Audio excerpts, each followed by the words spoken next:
Hello, people of the internet. My name is Colton Steiner, and welcome to the Siesta Podcast. Today, we have a full lineup as we're going to be chatting about the Cleveland Browns as they get set to play their first playoff game in 18 years against the Pittsburgh Steelers. And what better team would there to be facing off against other than the Steelers? I don't think there is one.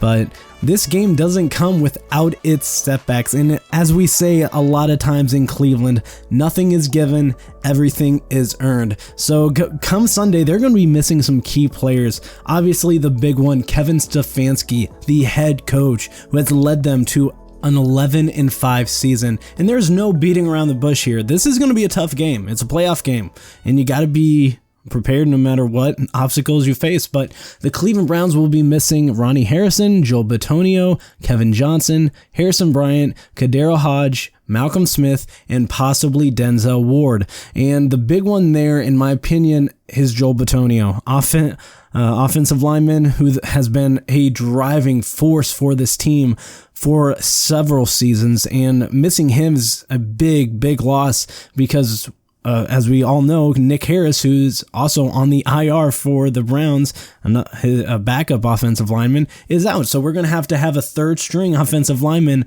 up there. So whoever's going to step in, they have to be ready to play and show up, because the Browns can't make mistakes. This is a game where you can't make mistakes and let the other team take advantage of those mistakes. But along with Joel Bitonio, Denzel Ward, our secondary is depleted enough. If he isn't able to go, we got to be ready to score a lot on offense, because I don't trust our secondary. I haven't been able to trust them all season.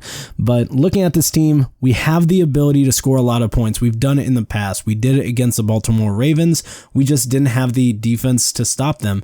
And unfortunately, I have a bad feeling about the defense in this game. So we're going to have to be able to control the clock and keep the ball away from the Steelers, because when we're looking at what we need to do to win, that's one of the things. And secondly, we need to give the ball to Nick Chubb and do short, quick passes. When you have new offensive linemen with Joel Bitonio out and missing wide receiver Kadero Hodge and Harrison Bryant, you're going to have to make quick decisions like short, quick passes, like I said, and running the ball with Nick Chubb. So, I saw this on Sunday, and I'm a huge fan of Kareem Hunt, but we cannot, for the life of me, if Nick Chubb is having a day like he did on last Sunday, do not stop giving him the ball. Don't do this cutesy back and forth thing where we're going to try and get Kareem Hunt going.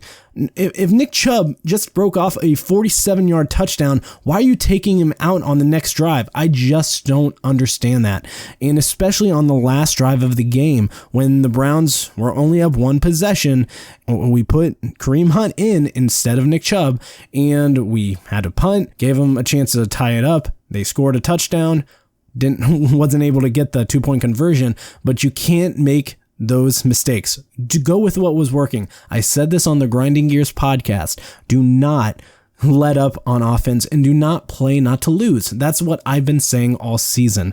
And we have to create as much pressure as possible on defense. I know without Olivier Vernon, who ruptured his Achilles in the last game against the Steelers, we won't have him this Sunday. And that's going to be a crucial blow. Our defense has been, in my opinion, suffered one of the worst lucks this season compared to any other team in the NFL, with all our injuries to our secondary, to our linebacker position, and to our defensive line now with Olivier Vernon out. So we got to be prepared for the next man up. And unfortunately, when you miss a player like Olivier Vernon, someone on that defensive line is going to have to play at a much higher level.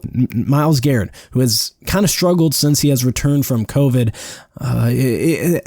needs to step up. I mean, he's a Pro Bowl type player, and he is a Pro Bowl player, obviously, but he needs to create that pressure, get to Ben Roethlisberger, and force turnovers. I mean, the one thing about the Steelers, they live off the short, quick passes. So try and play their game too. It works for them, and it has worked for us all season. So I don't expect big plays downfield that much in this game, and if I do, it's going to come from the Steelers because I don't trust our secondary in against the long passes, and especially if we can't create that pressure, it's going to be a long day for the Browns secondary. But if we can, I repeat this, if we can, the Browns have a very, very good chance of winning this thing.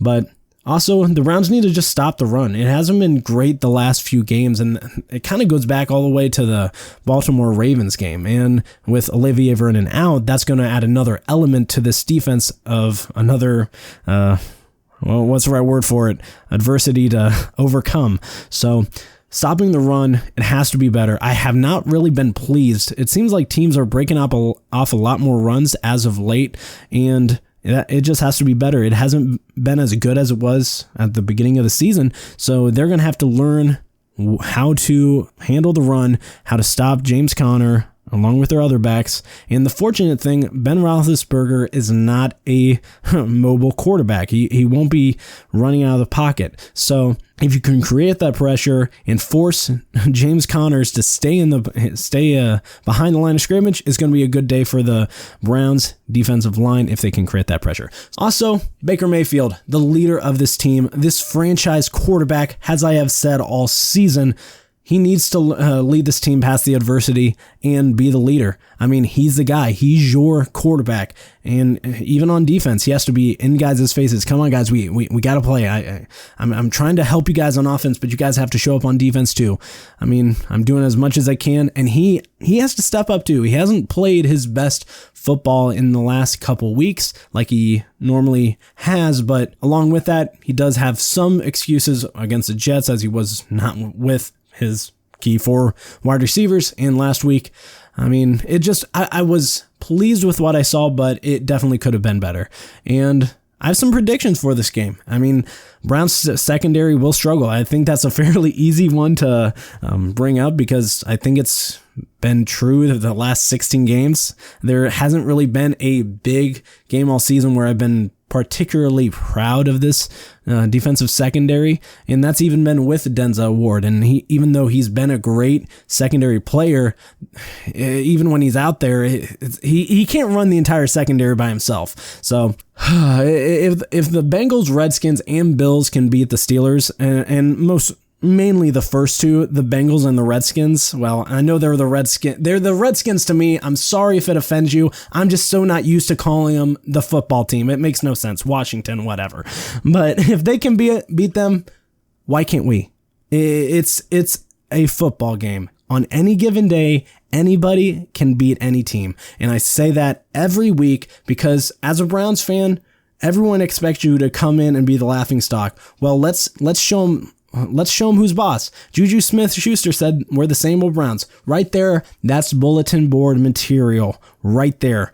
I mean, hey, you guys lost to the Bengals, who was without their key Joe Burrow and like the backup quarterback. So if they can beat them, why can't we? So I'm coming in there in the game with that mentality, and it's going to be a high-scoring game. Baker Mayfield will have an iconic Browns performance, in my opinion. I think he's going to throw for over 250 yards, maybe even over 300 yards, and possibly 3 or 4 passing touchdowns. But Nick Chubb will be a huge impact as well. I think he won't have near as great of a game as he did this past Sunday, but it's going to be a tight one. It's going to be a close game, but I do expect the Browns to come out with a victory because why would I go against them? I've been riding with them all season, and I'm not going to stop rooting for them in their first playoff game in over 18 years. So I'm excited. This is going to be a great physical game. And the Browns, they've barely practiced in the last 2 weeks. I mean, you look at the amount of struggles they've had. That has been one of the key ones with all these COVID tests that have come back, especially with Kevin Stefanski being out and multiple other offensive and defensive players. They haven't been able to practice, and that's a really hard thing to do, especially defensively when you're missing half your defense because of COVID. But that's As I said at the very beginning, nothing is given, everything is earned, and the Browns will earn this victory. Make the Steelers eat their own words, as they just say, the Browns are the Browns, will blow this. Well, not anymore. History's changing. We're going to come in this game with a certain mentality that the Steelers don't have. So I'm excited. Go Browns. And let's move on to the next part of this show. And that is the Cobra Kai Season 3 review. And this is a huge message. Spoilers will be said. You have been warned. Do not go any further in this podcast until you have watched Cobra Kai Season 3. I have said it once. I'll say it again. And we're moving on. I'll give you 5 seconds to pause this and then come back later.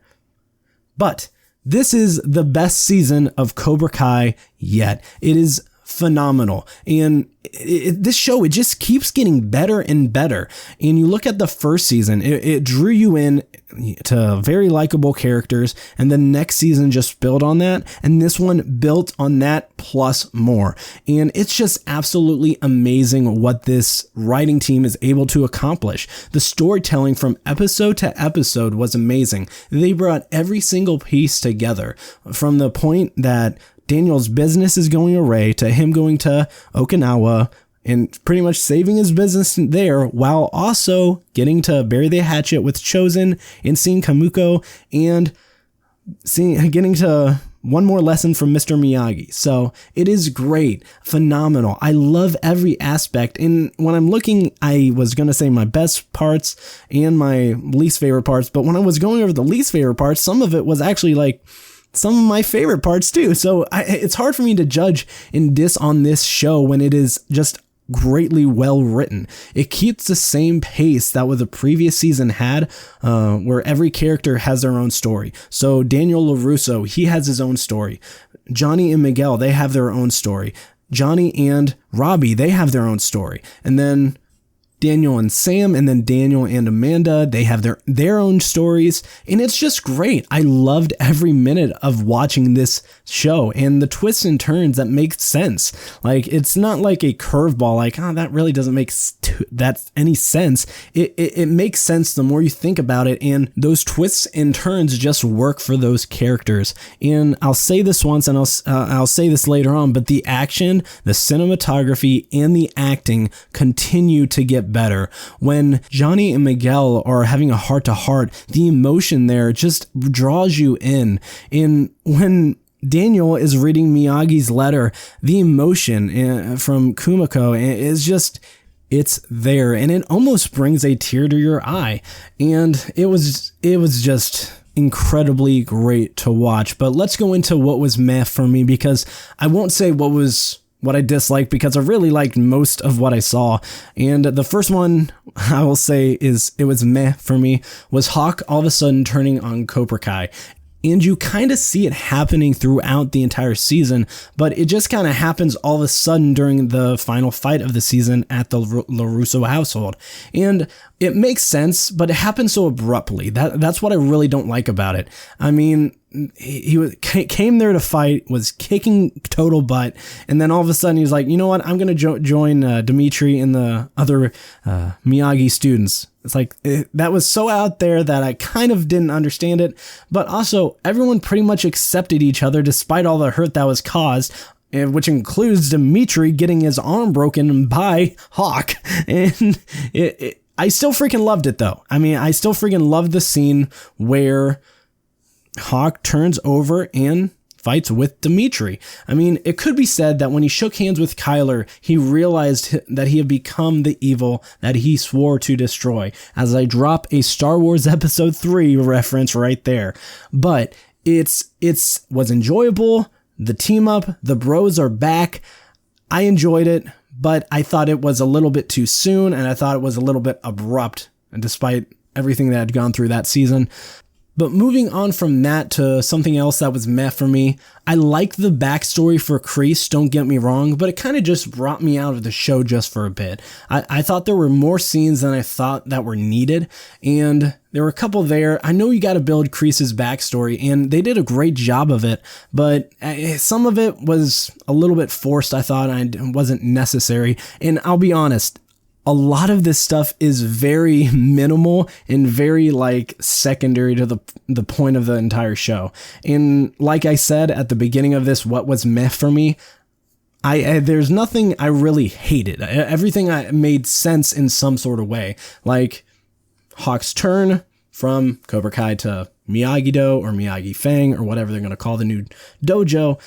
It makes sense the more you think about it, because Kyler, who's now kind of the new bad guy over at Cobra Kai, he realized, wait, now I'm one of him. Now I'm a bully. I'm the evil, like I said, that I swore to destroy.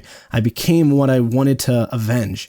And that's not what I want to be. I want to be liked by my friends. And you kind of see it throughout season 3, how he kind of regrets a lot of his actions and wishes he could fix it, but he feels like he's gone past the point of forgiveness. But Kreese's story, I thought, was a little bit longer than needed. I still really enjoyed it because it's nice to get a backstory for the bad guy. I mean, I hate Kreese, and that's a good thing. Kreese is the perfect villain, and you can't have a good protagonist without a stellar antagonist. And you see that in many of the great movies. For Star Wars, you had Darth Vader, you had Luke Skywalker, you had the Emperor. And you can't have these great heroes without having an excellent villain. And anytime you have a villain that just steals the show, I very much enjoy that. So moving on from what was meh for me, I'm going to be naming my top characters for the season, top 5. And I'll start off with the top one, but the top 2 are kind of interchangeable and they can kind of go back and forth. But number 1, Miguel. I love Miguel in this season because he's doing his best to actually try and bring his friends together and using his injury not as a crutch, but as a lesson, as, you know what, I'm the one who got hurt, not you guys. You guys are trying to avenge what happened to me. But what I really want is just everyone to come together and stop fighting. And it makes complete sense. And that's what I love about Miguel's character and what I loved about him from season 1. He was never a bad kid. He was never a guy that wanted to beat up other people. He just wanted to be respected. He wanted to be stand up for what was right. And he's been that way ever since season 1. And sure, he's had a couple actions lead him astray, but Johnny and Daniel are the perfect teachers, and Miguel has kind of learned from their mistakes and knows that he can be better and can bring these people together. But his workout scenes with Johnny were amazing, and they were so energizing. And if this kid can walk and do karate after being paralyzed, it gives the watcher okay, that Rocky scene, it gives them that kind of feel.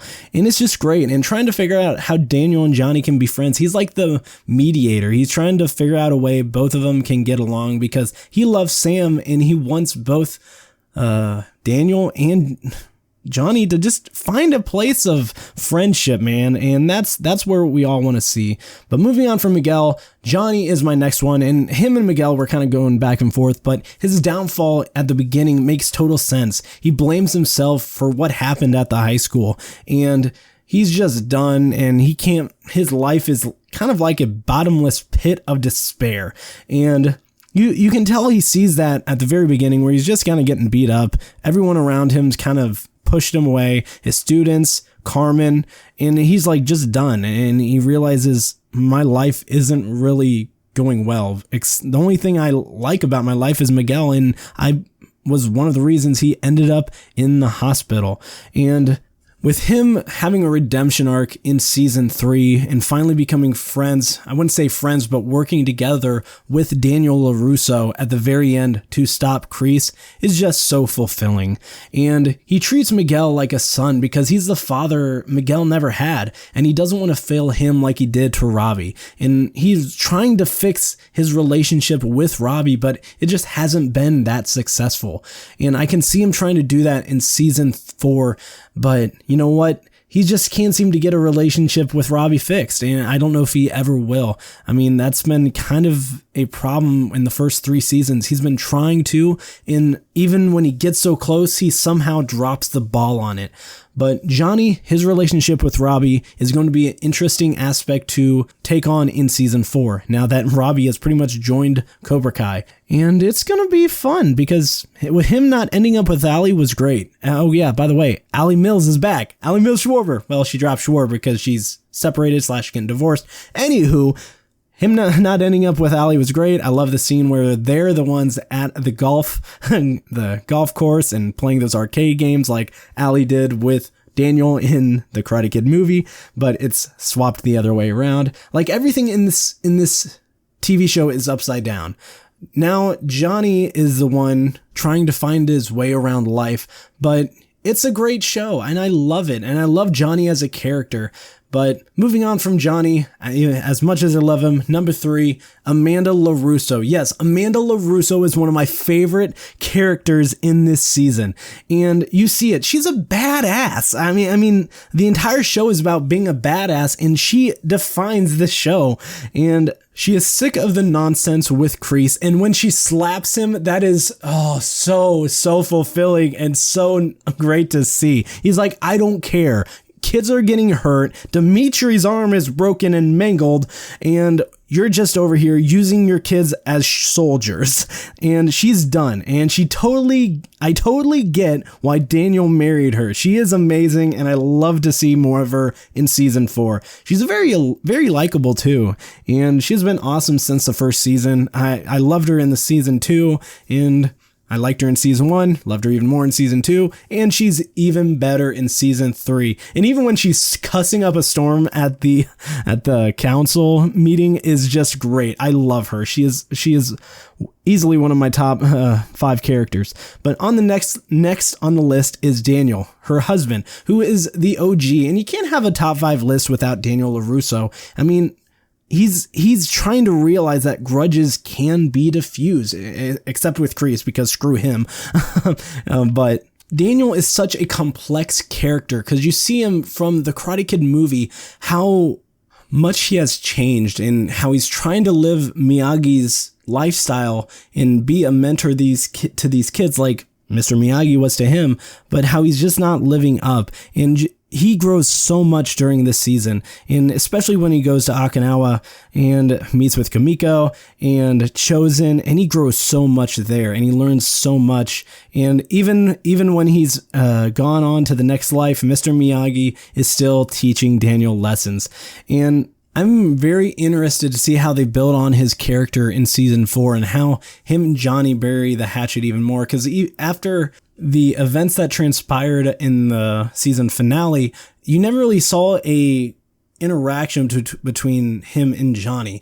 And that's something I really want to see in a lot more at the very beginning of season 4, is how they were able to form this new karate dojo. And he's a great character. I love him as a character, even though he's one of the OGs from the original movie. I just like Johnny more, and it works more for this TV show and building on the story of Johnny Lawrence. But my 5th and final character that I'm going to list is Dimitri. Dimitri was able to turn Yasmin, who was a very unlikable character from season 1, in my opinion, and makes her into a great character. I love her, and dude was able to land her. They were caught making out by Miguel and Sam, and that's something I would have never predicted in season 1, but I knew that I needed it in season 3. But he was very loyal and realizes who his true friends are, even if they break his arm. Like how he was able to forgive Eli / Hawk, and to say, you know what, we just need to come together. In his speech to both the Cobra Kais and the Miyagi-Dos, and how they need to come together and beat the main assholes, not these pair of assholes, but the big bad assholes, as he was saying in his final speech. That was such a great scene, and it shows him stepping up and gaining the courage to be an even better man. And that's what I loved about Dimitri in season 3 was his ability to just take charge and be a much better leader too. But moving on from my top 5 characters to moving on to my favorite moments of season 3. And number 1, these won't be in order. I just want to say that right now. Number 1, Daniel and Johnny beating the living crap out of Kreese. I mean, it's what we all waited for the last 2 seasons. It was so great to watch, especially when Robbie and Kreese are saying, you know what, come join us. It's like, come to the dark side. And Johnny's like, no. And then just starts beating the crap out of Kreese's face. Oh, I've watched that so many times. It is so great to watch. And then when he accidentally knocks Robbie over, Kreese comes in from behind and pretty much is trying to kill Johnny. Actually, he's not pretty much. He is trying to kill Johnny.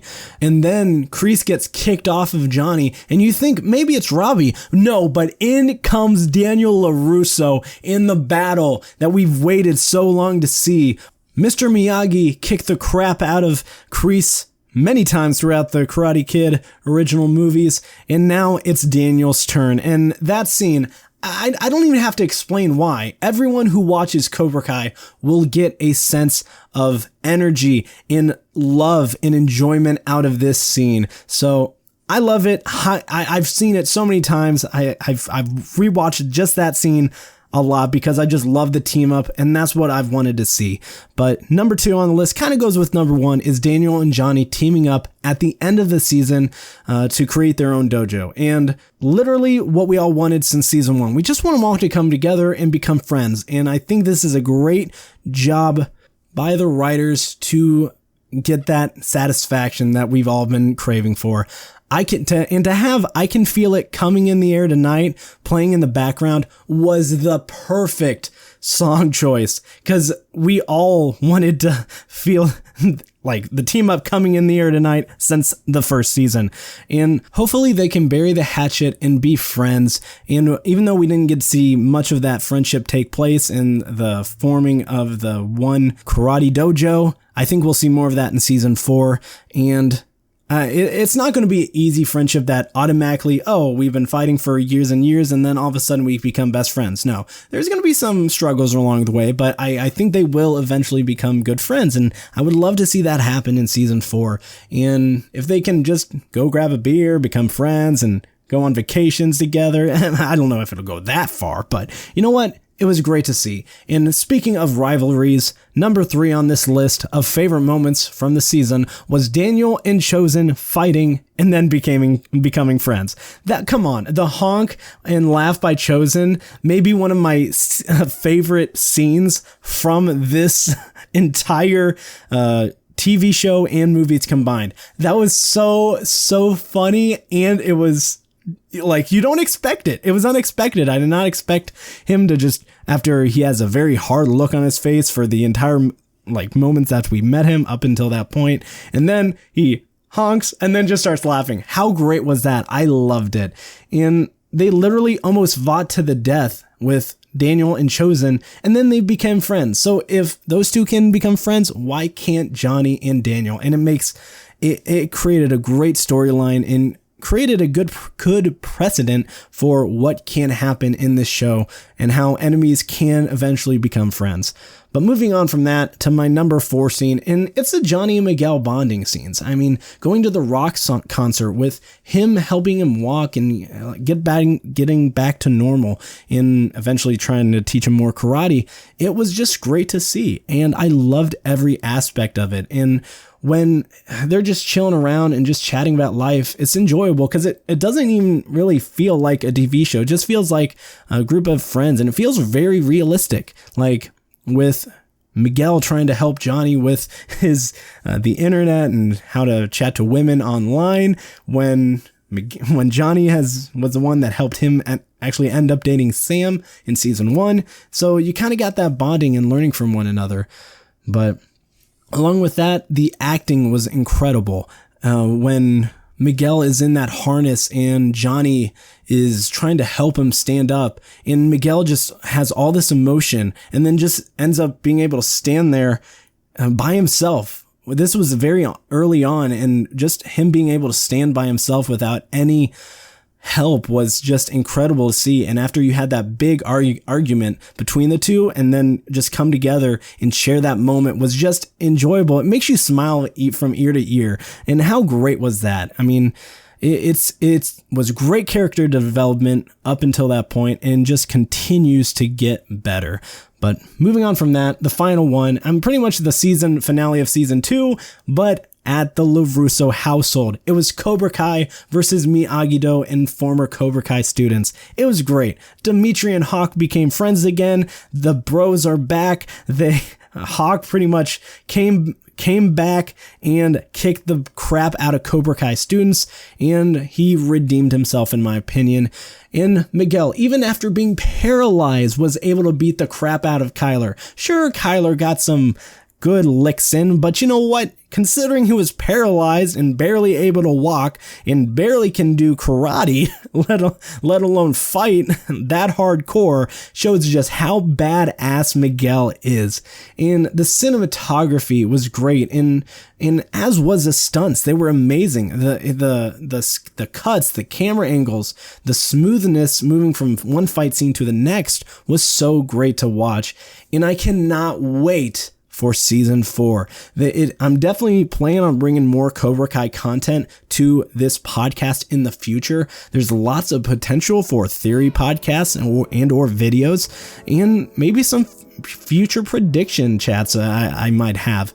But you know what? I love this show. This season was great. I give it a solid 9 out of 10 because it was just amazing. I loved every minute of it. Every episode played some sort of factor in how great the show was. And you take out one of those episodes, it's just not nearly as good. So I loved what I saw from this season. I'm excited for season 4, and hopefully you guys enjoyed it and are excited for season 4 like I am. But thank you guys for listening. Hopefully you guys enjoyed. You can listen to the Siesta podcast on Spotify, Apple Podcasts, and Google Podcasts, and other platforms too. But thank you guys for listening. I will see you guys next time, and I will see you guys later. Bye.